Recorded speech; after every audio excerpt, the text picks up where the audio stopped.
Welcome to Movie and a Beer, everybody. This is Dan bringing us in, and we have some amazing, awesome friends with us tonight, some co-hosts to help us along the way on this ghoulish pre-Halloween event. Ooh, spooky spectacular. I'm Aaron, your alien acupuncture expert. I'm Blake, here to tell you we have such audio to play for you. And I'm Brian. I know everything there is to know about being Brian. There you go. We hung out, had some food, came back to the crib, and we're like, yo, we got these beers we want to drink, but we're going to watch this really cool thing called Hellraiser. I'm not opposed to it, but why are you talking like you're a 90s rapper? We went to MTV Cribs. The movie came out. I will absolutely shoot a Cribs at Dan's house. I'm game. Man cave. Man cave crib. So the original Hellraiser was based off a Clive Barker novel. Actually, short story, not novel. Yeah. I was going to say short story seems like more. Novellas. It came out in the 87. Written back in 84, and the film was made in 87. It was his first film that he ever directed. He got a bunch of money, and everyone's like, hell yeah, make this awesome Hellraiser, crazy, scary horror genre weirdness, because most of the horror films back then weren't anything like this. Well, I was going to ask, like, what else was out at the time? Because I remember, like, Nightmare on Elm Street. I remember Chucky. I remember, like, there was this sort Chucky. of, like, but I remember, Gremlins was maybe a little bit different. But, like, this was all of an era. Like, the mid-'80s, I think. Mid-'80s was more slasher-type flicks. The Shining was 1980. Friday the 13th was 1980. So Firestarter, Chud, Cannibalistic Humanoid and Underground Dwellers. The Company of Wolves, Friday the 13th, Children of the Corn, Gremlins. A lot of stuff came out in like early, mid-'80s. There's a lot of interesting things that came out, but I think this had a huge influence on visual aesthetic, because usually it was just people running through a field getting chased by somebody with a knife, and this was not that at all. Right. Yeah. This was more visual spectacle. Completely. Yeah. So this was a remake that was done fairly recently, and it was streaming. Actually, early in the COVID-19 pandemic. Oh, was it? Yeah, so it took longer to film because they had to, do everything correctly, space out as they travel, quarantine because safety. But it didn't matter because all those chains got them. Yeah, exactly. So the female lead Cenobite, and that's what the demon creatures are called, who allow you. So there's this magical box. It's a puzzle box, and you can unlock it to 6 different levels or configurations. Our joke was that it was the Rubik's Cube to hell. Yes.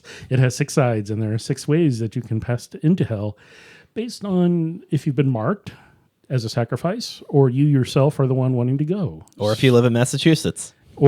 So we think this takes place in Massachusetts, because it's like Berkshire, Massachusetts. Right down the street from the fucking Dunkin', bud. Yeah, something like that.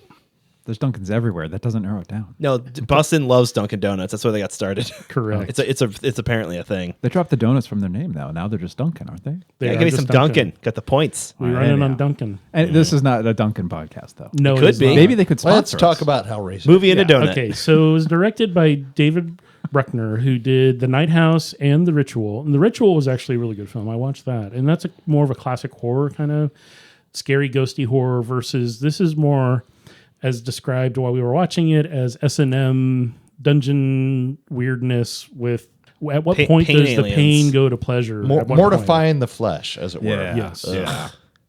So what did you guys think of this? I loved it. I thought it was a lot better than the first one, the original that this was the remake of. This didn't have any of the same storyline or anything as compared to the first one. Completely different take on it. The costuming and like the design of the Cenobites, or that what the Cenobites. Cenobite. The Cenobites, like that was, for me, I think that was one of the best things about the movie. They purposely changed it from the leather of the first one. Yeah, it was. Yeah, like A lot of latex and leather. What are all of the different ways that you can take body corrupt the flesh. Yeah, take body mods to such an extreme. And with not just removing skin, but various piercings, various other mortifications. Mm-hmm. Yeah. That was super creative. Like that was it was really well done. The visual aesthetic there was really good. Yeah, and I would say in comparison to the first one, this had a lot more plot and a lot more character development. Oh, it was all character development. My memory of the first one, and I saw it way back when it was first released. So my only memory is they play with the puzzle box, they open hell, and they get chased and tortured for the whole movie. Yeah. And that was about it. But this, we didn't even really see Pinhead till about halfway through the film, I was gonna say right? like 40 minutes, 45 minutes or Yeah. something like that. Checking now, they have the numbers on the trivia. Yeah. So this was an interesting take on the story. I don't know which of the two movies sticks more closely to the actual short story and how Clive Barker intended it to be. He was involved in both. As we mentioned, he was the director of the first one. And he literally learned how to direct from other directors. Like they crash coursed him on how to do it a week before he started. That's awesome. Yeah. No, he just figured it out as he went along. And he pulled it off. He pulled it off. At the time, it was a movie. The special effects were very. I was like Ghostbuster. No, I mean, first Ghostbuster. I wouldn't want to see it Star again, Wars. but it didn't feel like a student film. Yeah. It Oh, felt yeah, like, yeah. I see. I see what Okay, you this mean. is a real movie. Yeah. Correct. I think I only like the noises of the puzzle box. I am too squeamish for these kinds of movies. Towards the end, I was just looking at the wall for half of it. Like, okay, I hear yelling. I'm just gonna not look at the screen. Yeah. It definitely. This is an R-rated film. There's a little bit of sex and a little bit of nudity at the beginning, but no frontal. Oh, yeah, that's right. A little bit. It's a little bit of foul language here and there. There wasn't a lot of dialogue.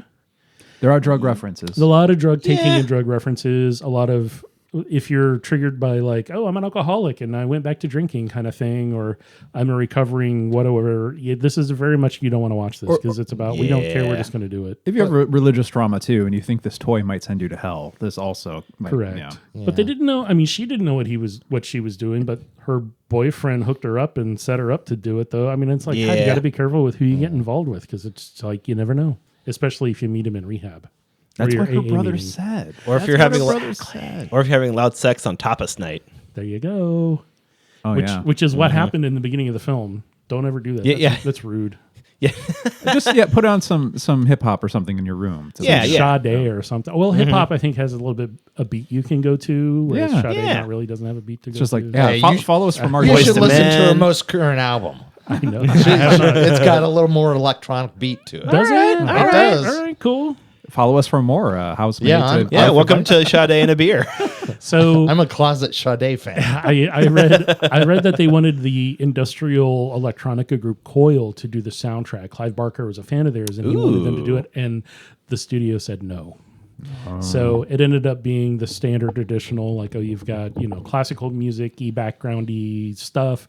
This one was all over the map. It just had. I turned up the audio because I read something saying there's a lot of deep bass, boom, like heart beating kind of things we got going those. on in the And background. there was a lot of deep bass. and you're like, Slow "Where's- swells. Rock in the room. You don't know where it's coming from. The It's TV did. just happening. Well, Yeah. within the film, It's ambiance. just bass tones Yes. to make Yeah. the atmosphere of the horror film. l'atmosphere. Yeah. We're very fancy here on Movie and a Beer. Yes, we Indeed. are.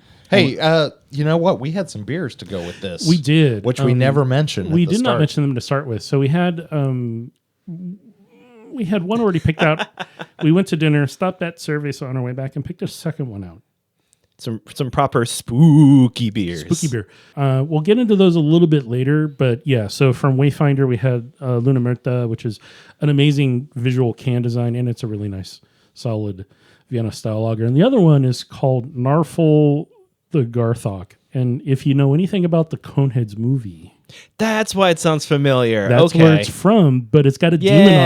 Yeah. And that's why I bought it, because it's like, it's all about the creepy demon design Does on he the front. does he stop it is with very golf? creepy. I think so. It's a funny inside joke that they're playing on everyone because they present it like this crazy weirdness, but in the beer is kind of strong and weird. So we'll talk about that a little bit later. The movie is strong and weird. Dan. The movie is very strong and weird. When we all tried a sip of it, it was like, So yeah, we'll get into that a little bit. get to that. So I think from a production value, the sound they used really super effectively. The visuals had as Blake huge- mentioned, the puzzle box sound design was especially really really yeah. well done. very good. And really the puzzle box is a central character to the film. So they should design a whole atmosphere around the puzzle box. And as an object, I think about the design and the art that that puzzle box was, and that was cool because it didn't have any obvious Weimar Republic style or Art Deco style. It had its own distinct look and feel to it. And it seemed, for as close as it could for a box that changes configuration so much, like it seemed like it could be a real object. Yeah, and they did a great job of, it animated to reconfigure itself, kind of like a Rubik's Cube for those who haven't seen the film. But it didn't feel like CG. It definitely didn't feel stop action animation. It felt like they actually built a mechanical box that was moving itself. We've come a long way from the Transformer movies. Yes, we have. Click, click, click, click, Which, click, click, click. For all their faults, I will say this will be my one Transformers tangent for whatever reason. They did math to make sure that the mass made sense for the Transformers to change out of their car form. So like their designs would make sense in a real world setting, quote unquote. Huh. And that's what it feels like they did for this, making sure, well, we have some fun with it because it's a hell thing. It's non-Euclidean probably. Feels, like I mentioned earlier, it feels a touch eldritch, little H.P. Lovecraftian sort of. So maybe the dimensions can change a little outside of what is physically possible, but it looked like they just hit a button and it started doing its thing. Yeah. Yeah. And again, we kind of had a little talk about this at the end of the movie where we're like, as mentioning that it feels like these are demons or creatures from another dimension or an alternate reality. They're not necessarily what you would call hell. I mean, we've seen so many multiversy kind of movies come out recently. This definitely plays into that, where it's like, they're going to take you to this alternate place, but you're the only one who can see it because you've been touched by the thing that can take you there. Yeah. It felt very much alien. Yes. More alien than like demon-esque, if I could say it that way. But they can affect you in your reality once you've touched the object that bridges the two. But I thought it was kind of weird. We all looked at each other and said, "Oh, they both can see that shit now," because there's a moment in the film where they're running away from them in a vehicle, and they turn around and like, "Oh, everyone can see that. Oh, let's go." There was, I'm gonna just call it a plot hole, also that we all picked up on, where there's a character that went off on their own to try and do some exploration, and then all of a sudden, all the other characters showed up too. I think, in retrospect, like understanding everybody's backstory and motivations, maybe there's a reason for it, but they didn't ever really explain it. It kind of feels like the old 80s horror movies where, one person's like by themselves and the jump scares are friends showing up like, "Katie, where'd you go?" And then Jason starts stabbing. Yeah. Well, again, it lends itself to that era a little bit because of that.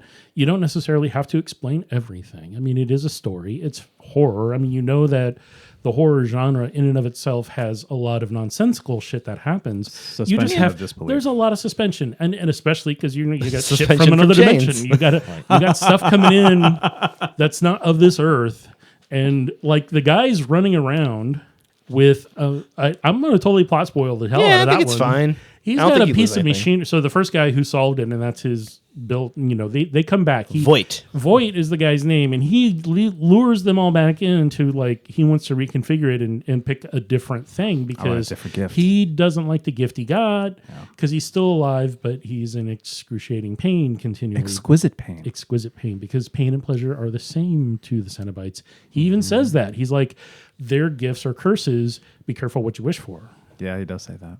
And And at then the he end- makes another wish himself. Well, he can't give it back. He can just change it for one of the other ones. And so he's like, well, power. Yeah, Ultimately. Cenobites are notoriously hard to return their gifts. Even if you have the receipt, they're not going to take it. I mean, it's just like those genies. I mean, I'm trying to remember, was there a nasty old crazy genie movie where it's like, be careful what you wish for? Because That's a lot of genie stories, cautionary tales. Yeah. Be careful what you wish for. Very monkey paw. Yeah. Do you guys want to know the name of the Cenobites? Yes, please. Oh, yes, please. One was Asphyx, Asphyx. Beautiful. Asphyx. One, Like asphyxiation? yeah, Maybe One- that's the one that couldn't breathe without what- wheezing. Yeah. yeah. The Gasp. That was the Asian-looking one with the like weird half moon thing over Oh, its the head. skin hat. Yeah. Yeah. Lovely. The Weeper. Don't know which one was the Weeper. Exquisite. Jason Lyles is the Chatterer. We all remember the Chatterer. Oh, yes, we do. And apparently, Nice. the Lady Pinhead is called the Priest. I guess Pinhead's canonically priest. Our Lady of the Pins. I want to say, I did write this down. This is 35 years ago, and there's been a whole bunch of other kind of sequels that have come out since the first one.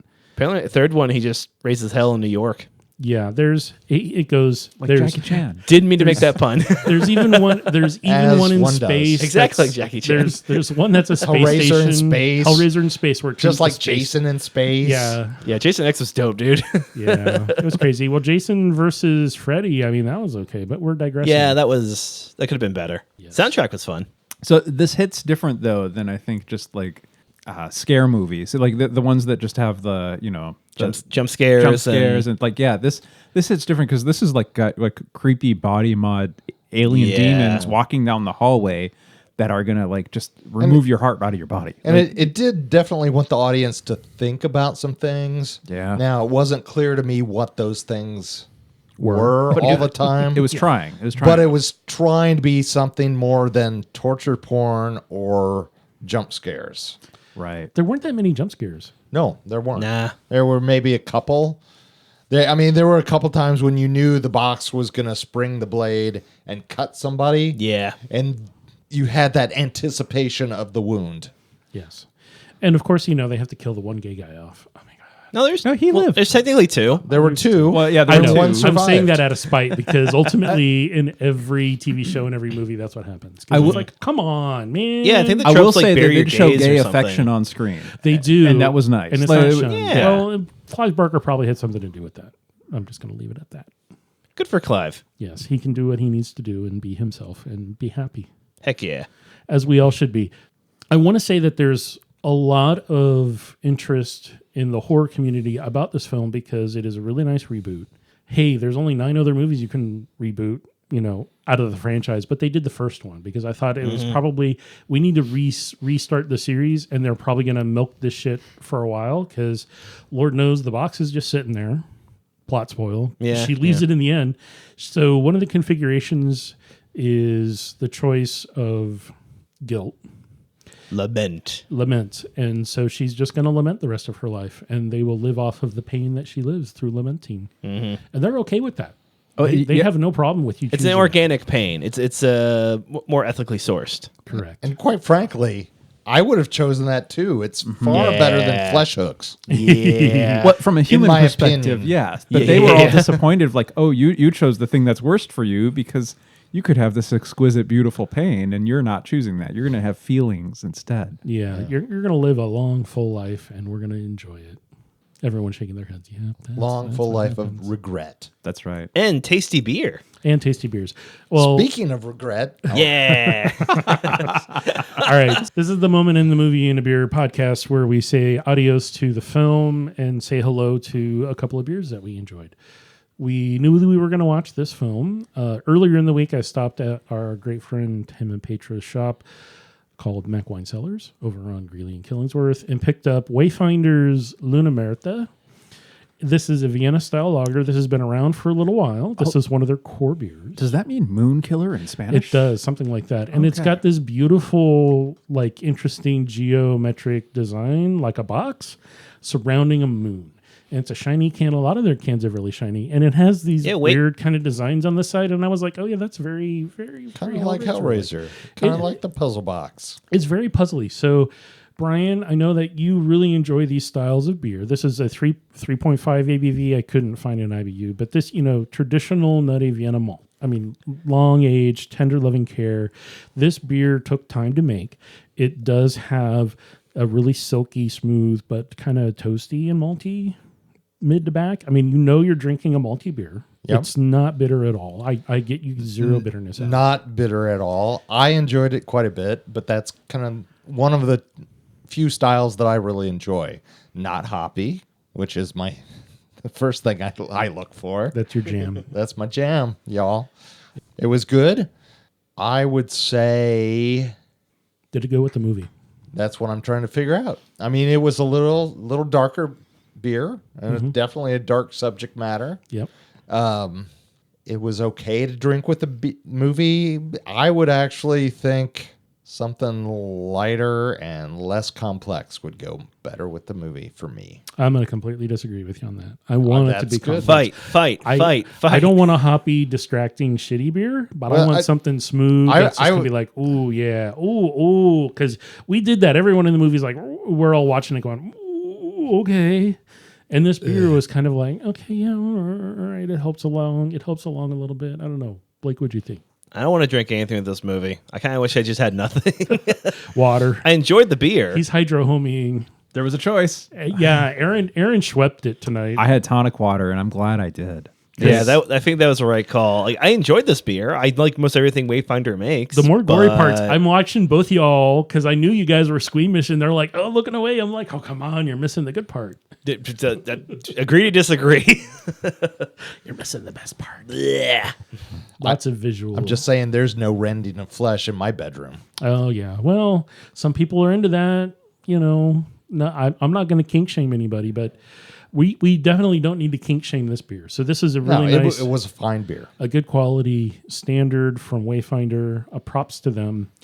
Whereas the second beer that we tried, we stopped at Cerveza on our way home from dinner, and we were just like looking at the creepy, crawly, weird beers that they had for the holiday season. The Halloween is a weird time of year. It's fall, big beer season, lots of dark stuff. I just want to set up like when they open the bottle. I'm not drinking alcohol till Thanksgiving, but like Dan did a couple of pours, and all three of the co-hosts here, when this was poured, they just like, oh, like there was just like one after another made the same noise, and like smelling and then tasting and so talking about regrets. Whoa, no, yeah, that is an oatmeal raisin bar. Yes, it is an oatmeal raisin bar. So it's now been open for over an hour. It's completely warmed up, so it's keep that thing away from me. It's not gonna have. Just gonna pour it out. Sniff. Just gonna pour it out on the carpet. All right, one for my homies. All right, so this is Drekker Brewing. Still this too is much for me. Narfel the Garthok. So this has like this demon. The label's black, and it's got some interesting kind of metallic. Yep, there it is. Metallic color raisins. Yep, it's huge raisin oatmeal.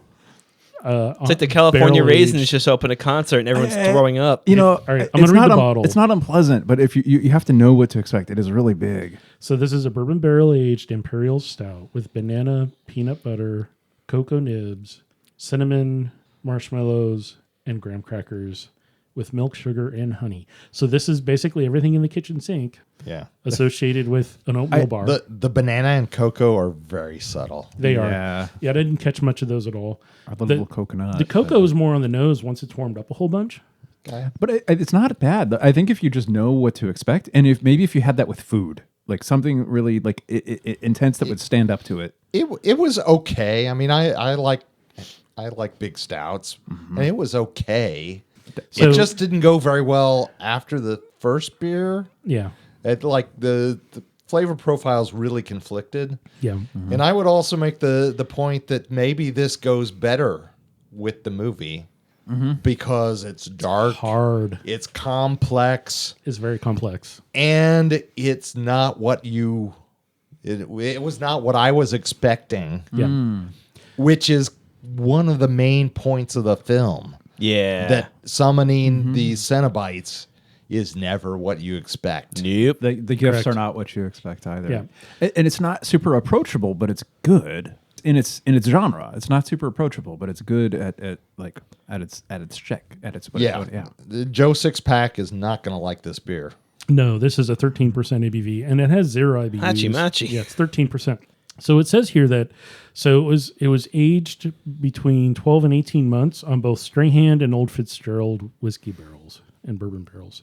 You can tell that alcohol hit is there. It's not thin. It's very thick. It's almost too thick from my taste. I mean, it's super sweet, but not overly sweet because it's that bourbon hits and the sweetness helps cut that bourbon hit, the alcohol hit. And yeah, but you still get a lot of raisin. Oh, there's a lot of raisin. It's a Yuletide beer. It is. This is a holiday beer. Yeah. Not necessarily for even Halloween. then- Not necessarily Halloween, but definitely maybe Christmas time. Because Maybe if I was outside cold, maybe. But even then, I'd take a little sip, go, yeah, okay, cool, and go right back to my nice light pilsners. yeah, we could go outside and sit around the fire pit as we get rained on. Let's Because not. thank God the rain came in.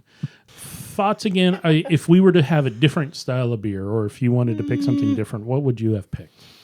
For this movie, A really funky Belgian. Lots of funk. maybe a sour. A sour or funk? Maybe.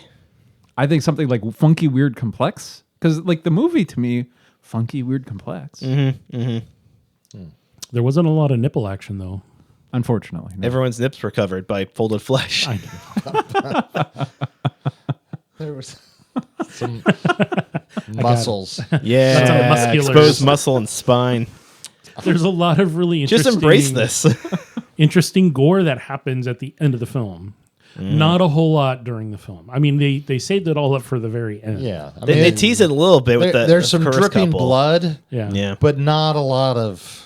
Well, but the Not anything like like any of the other ones. all of the demons already had their flesh rended though. Like, but they came but it's pre-done. not. It's not wet or squishy. It's just like layered.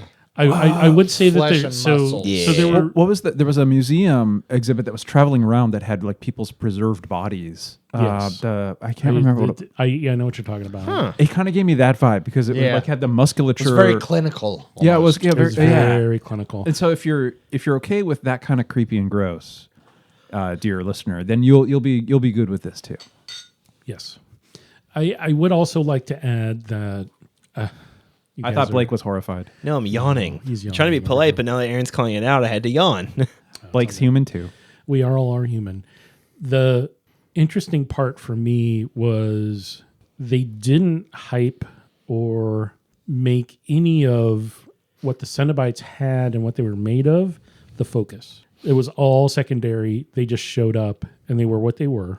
But it was really hard to look away.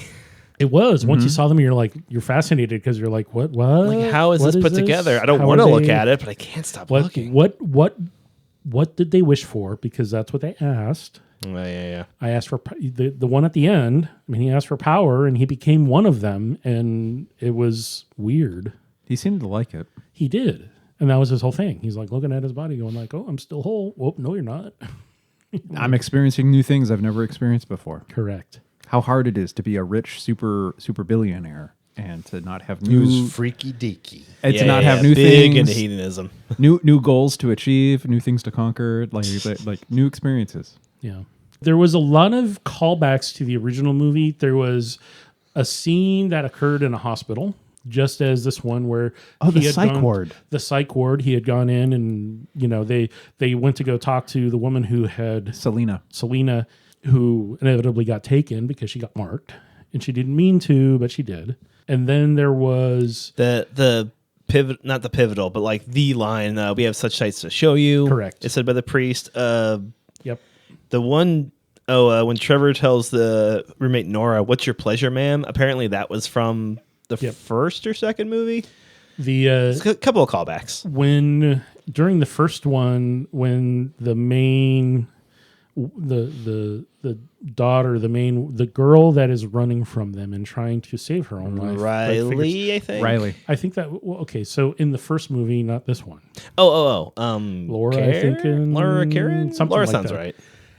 She runs through a maze, and we see that house is in a maze. wow. the house is in a maze, like the overhead shot, and like when the giant, let's say, shape comes from outer I think space. it's Leviathan. The Leviathan shape. It looks like a big, But it kinda- looks like the final, yeah, final yeah. puzzle box shape. yeah. Spaceship. That's, Just same bigger. shape. Yeah, and it's in the middle of a maze, which when she was running around, they did a pullback shot of her in hell, and it's just a big maze because that was her thing. That she was does afraid feel of. familiar. So I was saying, I was like, I'm having flashbacks to the original film with these great kind of callback scenes that they had thrown in.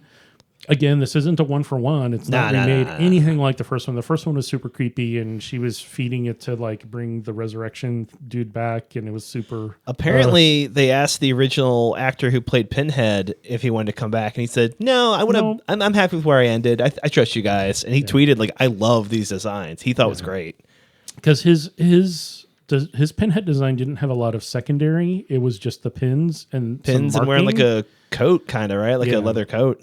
This was really complex and had some additional like skin being pulled back, and there were some like graphic design looking elements. The two like neck thingies, net thingies like that went they were bolts like almost. bolts that went like a through all voice the way box. from Yeah. the front to the back that had a design on each of them. There was 2 of them. I was like, that's kind of interesting. So there was, I think, some visual thought and a lot of attention to the design. Oh yeah. And just the art direction of this film is amazing because, I mean, it's hell. You can fantasize and make it whatever you want, but they actually made it. There's a lot of silence. Dan's story. really hooked on the design. Contrary to the first film, we saw a lot of hell in the first Yes. version. Yep. And this was the Cenobites brought to our world. Correct. Primarily. So most of the art direction was based on their costume design, which was very inventive, interesting, and like one of you said, hard to take your eyes away from. It was, it's. I don't know if we have a fascination with the mortification of flesh, but there was. You wanted to see more, almost. It's the tantalizing nature of. I saw the accident on the highway, and now everyone is speeding, slowing down To instead of rubberneck, speeding, yeah. to To rubberneck look at and it, look yeah. at it. That's all it is. It's like what? But it's like they're very much the other. They're very much the other, and we're kind of they're so different from a person. We're fascinated by it. Yeah, and how are they different from me? Yeah, but it's they? like they weren't meant to be the focus. I think in the shots, I think it's always like, okay, well, what is Riley thinking and feeling, or how are Colin or Trevor trying to get away from these things from the Cenobites, and they were in the middle of the frame, they were the focus of the action. But like, yeah, if there was like one of the Cenobites in the background, you couldn't not look at it, even though it's not the focus. And it wasn't like your typical horror film where they're chasing you. That's the most one of the time. They walk the really one slow. hiccup is how the one started running after. I thought if they hadn't had it running, otherwise I love a slow villain. It would have been more consistent. Yeah. They don't have to run. They know you. They've got you in their web. Yeah, they're just gonna walk right up to you and remove your heart. Like, Yeah. Which sort of happens, but to one. we digress. yeah. Any other thoughts on the movie before we wrap this up? I like how everyone looked at me. Like we're going to wrap it up like a piece of candy for Halloween. It's not Saw levels of gross, but if you're squeamish, just heads up for the later half of the movie. Yeah, It's- not for kids. Or the faint of heart or stomach. Not safe for work. I mean, Don't watch this at work. it's not a slasher film. It's not torture porn most of the time. Yeah, there's a little nugget of torture porn. It's suspense. Suspenseful. It's a suspense film. It's not a ultimate evil like Exorcist type film. It's yeah. This almost is its own thing. Yeah, I was just gonna say it's its own thing. Like, this is not what Scary Movie was making fun of. Like, it's Right. not the jumper slasher stuff. It's like, no, Scary Movie was making fun of I think a lot of similar movies maybe, but this has its own sort of suspense to it. You have to watch that Rick and Morty episode in order to get the joke on that. There's a Rick and Morty episode where they make a deal with the devil. And Rick tells them, don't ever make a deal with the devil. You screwed it up. Now I got to... Didn't we learn about this in Elvis too with Robert Johnson and his guitar? did. Oh my God. Tying it all back together. It is. It's all being brought back. Season Just 5 arc. Elvis voice. Let's see if I can figure this out. Thank you. All right, baby, we got such sights to show you. Wow! And then he starts shaking his hips. And then Chains lift him up and he shimmies some more. Yeah, there you go. All right. From a fan of the franchise and have saw many of the films that went direct to video that are hot garbage, this is, I think, and I would agree, Brian's wife, Tanya, watched it, and she thought it was really good. And I would Yes. agree with her. I thought this was a She's a great, big horror tremendous step up from the first one and most of the ones that came after it because they just went downhill. I mean, he was like, oh, we got you. So we know you're going to watch it. We got you. We don't have to put much effort into it. Yeah. And they did a lot. They did a lot with this one. Everybody's looking at me, so I'm going to talk about how concepts are pre-sold. Yes. So Yeah. that's why we have a lot of franchises in Hollywood. Yes. Because once you've got a fan base, it's easier to make sequels because you've already got you've got a certain percentage of your fans who are going to come back and see it regardless, especially if the first movie was financially profitable. Yeah. And the other benefit is you've already done the lore dump. You've already built the world, so you don't have to explain all the rules of the world as much. Zombies die if they're hit in the head. They walk slow. They want to eat brains. We all know this because of Night of the Living Dead. So good. So, Well, World War Z was really different than that, though. Shaun of the Dead. well, that's I'm gonna say what I always say when World War Z is brought up. Read the book. The book's phenomenal. The movie's terrible. Yeah, okay. We're digressing, but I totally agree with you, Brian. Anybody else have any other closing thoughts? Words of wisdom, trivia? Anything? I think we're like 3.5 thumbs up on this movie. All right. I have absolutely no problem with that. I mean, there's a lot of... Are you the half? Yeah. Okay. I give this like a solid 6.5. Sorry, I went to like He's a half. two hands, like 1, 2, but there's like 4 of us. No, there's 4. It We was each have better one. than the first. Yeah. Oh yeah. better But than most of them. It wasn't. I don't know if I'd watch it again. Yeah. I've seen it now. It was Right. okay. That's- like I don't feel like I need to own this. I'm not going to go back and watch it 3 days from now. Like, and it was okay. In about 2 years, when the next one comes out, we'll watch it, but not do the podcast episode. We'll be like, If you like the franchise, just go. watch this film. Yeah. Yes. If you like horror, watch this film. you like suspense. It's interesting. If your jam is rom-com, you can skip it. You could probably definitely skip that. All right. So, as always, the opinions expressed during the taping of this episode are those of the hosts, and my Hydra homie friend over there says... Hydrate or dihydrate. I debated doing a creepy voice, but thought, nah. The chains will come and get you, and you will not be happy. Yeah, put some clanking chain Foley in here. Clinky, clinky, clinky. Thanks for listening, everybody, and hanging out. This is Dan signing out. This is Aaron. I'll be in suspense till the next episode. Suspense from Hooks, Rimshot. That was Blake.